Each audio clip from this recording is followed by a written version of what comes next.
इस वक्त रात के 3 बज रहे हैं, फिरोजाबाद थाने के बाहर खड़ा हुआ हूँ। जैसे कि शाम को महाजिर कौमी मूवमेंट के चेयरमैन आफाक अहमद साहब को गिरफ्तार कर लिया था, उसके बाद जमान टाउन में एफआईआर कट गई थी और मुकदमा दर्ज हो गया था। लेकिन उसके बाद इतलात आई कि उनको फिरोजाबाद शिफ्ट किया है। तो मैं यहाँ मौजूद हूँ इस वक्त, यहाँ महाजिर कौमी मूवमेंट की क़यादत और कारकुनान मौजूद हैं। आए उनकी राय जानते हैं, आ जाए मेरे साथ। इस वक्त मेरे साथ महाजिर कौमी मूवमेंट के एक जिम्मेदार खड़े हुए हैं और ये एक्स कराची हैं। अस्सलाम वालेकुम। वालेकुम सलाम। सर कैसे हैं आप? अल्हम्दुलिल्लाह। रात 3 बज रहे हैं सर और आप फिरोजाबाद के बाहर खड़े हुए हैं। जी सर, 3 बजे के हम तो 24 घंटे भी बैठे रहेंगे और सालों साल बैठे रहेंगे अपनी कौम के लिए, जो आफाक भाई ने इस कौम के लिए बेड़ा उठाया है। आपके सामने आप देखें कि आज इस जनवरी से लेकर फरवरी तक जो है, आज की तारीख तक 96 लोग जो है वो शहीद हो चुके हैं। लेकिन उन शहीदों के लिए किसी ने ना गिरफ्तारी करी, ना एफआईआर कटी। लेकिन जब आफाक भाई ने, माजी कौम ने इस कौम के लिए, इस शहर के अमन के लिए आवाज़ उठाई और जो बेगुनाह लोग शहीद हो रहे थे उनके लिए आवाज़ उठाई, तो समझते हैं कि ये आफाक भाई की गिरफ्तारी जो है वो इस शहर का अमन ख़राब करने की एक बहुत बड़ी साजिश थी और उस साजिश को जो है आफाक भाई ने नाकाम किया है। क्योंकि शायद लोग ये समझ रहे थे, जो महाजिर कौम को जो एक दहशतगर्द कहा जाता है कि महाजिर कौम दहशतगर्द कौम है, तो आफाक भाई की गिरफ्तारी ने साबित कर दिया कि महाजिर कौम दहशतगर्द कौम नहीं है। क्योंकि आफाक भाई कराची के नहीं, आफाक भाई महाजिर कौम के लीडर और ये पूरे मुल्क के लीडर। क्या लगता है सियासत में अब कोई नई चेंजिंग आएगी? क्योंकि ये बयान बहुत बड़ा था कि मंगल वाले दिन अब कोई ट्रैफिक चला तो जिम्मेदार खुद होंगे।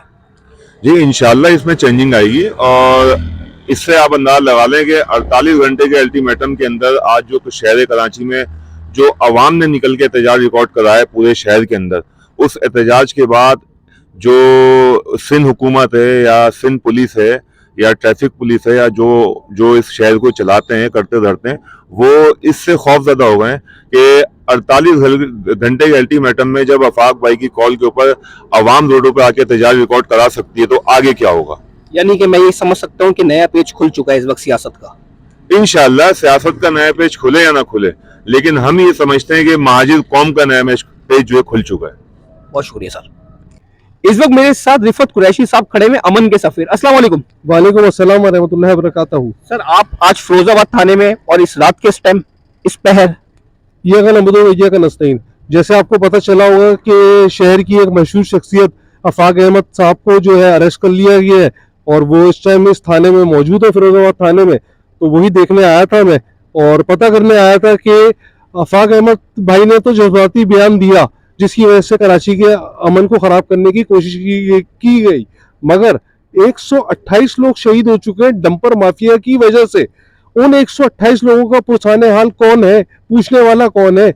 उनके लिए तो वहां से वहां की यूनियन बोलती है हम कराची 2 मिनट में बंद करा देंगे, आईजी डीआईजी को हम देख लेंगे, सीएम को धमकी के अंदाज में बात करते हैं वो लोग। तो उनकी एफआईआर क्यों नहीं कटती? इस वक्त अमन का सफीर यहाँ फिरोजाबाद में रात 4 बजे खड़ा हुआ है और क्या पैगाम देना चाहेगा कराची वालों को टॉस के प्लेटफॉर्म से? मैं यही आवाम को बताना चाहूंगा कि कराची का बेटा रफत कुरैशी आधी रात को भी मौजूद है आप लोगों की खिदमत के लिए। और मेरा ये कहना है कि आफाक अहमद अकेला नहीं है जिसने कोई जज्बाती बयान दिया जिसके ऊपर उसने एफआईआर काट दी जाए उनकी।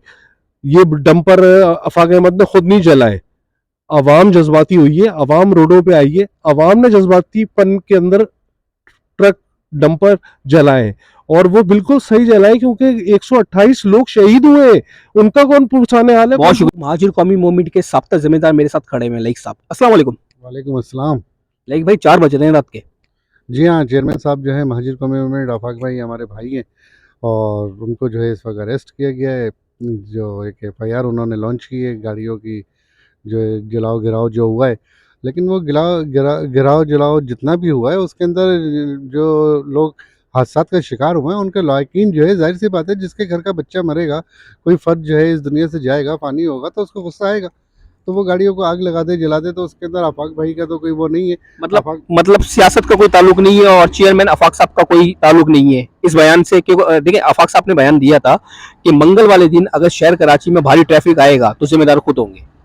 देखिए मैं इसके अंदर आपको एक चीज़ वाजे करता चलूँ, एक चीज़ वाजे तौर पे बता दूँ तमाम आवाम को भी और जो है आपको भी, आपके इदारे को भी, तमाम लोगों को और जो इंतज़ामिया उसे भी, कि जितने भी हादसात हुए हैं ये 140 या 48 या 180 के करीब जो लोग मुख्तलिफ जो है क्वांटिटी सामने आ रही है, इनमें जो लोग जो है शहीद हुए हैं, जो हादसात का शिकार हुए हैं, उसमें तमाम लोग उर्दू बोलने वाले नहीं हैं। आफाक अहमद ने जो आवाज़ उठाई है वो तमाम लोगों के लिए उठाई है।